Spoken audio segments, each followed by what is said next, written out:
Hello friends, இன்றைக்கி breakfast வந்து பார்த்திங்கன்னா தோசை ப்ளஸ் கார சட்னி. தோசை எப்படி பண்ணேன்னு பார்த்தீங்கன்னா, மைதா, ராகி, வீட் இந்த 3 ஃப்ளாரும் சேர்த்து தோசை மாவு வந்து கரைச்சிக்கிட்டேன். இது கூட வந்து வெங்காயம், பச்சை மிளகாய், கருவேப்பிலை, கொஞ்சம் ஜீரகம், கொத்தமல்லி இருந்தால் அதையும் சேர்த்துட்டு நீங்கள் வந்து தோசை பண்ணிக்கலாம். ஃப்ரெஷ்ஷாக சூப்பராக டேஸ்டியாக இருக்கும்.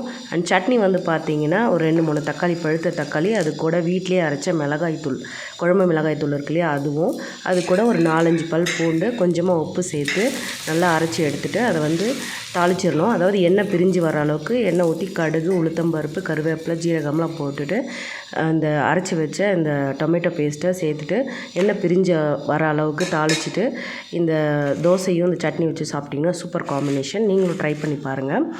அண்ட் பேக்ரவுண்டில் ஒரு இளையராஜா சாங் ப்ளே பண்ணிவிட்டு ரிலாக்ஸ்டாக உட்காந்து இந்த மாதிரி சூடான ஹெல்த்தியான ஒரு பிரேக்ஃபாஸ்ட் சாப்பிடும்போது ஒரு ஃபீல் கிடைக்கும் பாருங்கள். சான்ஸே இல்லை.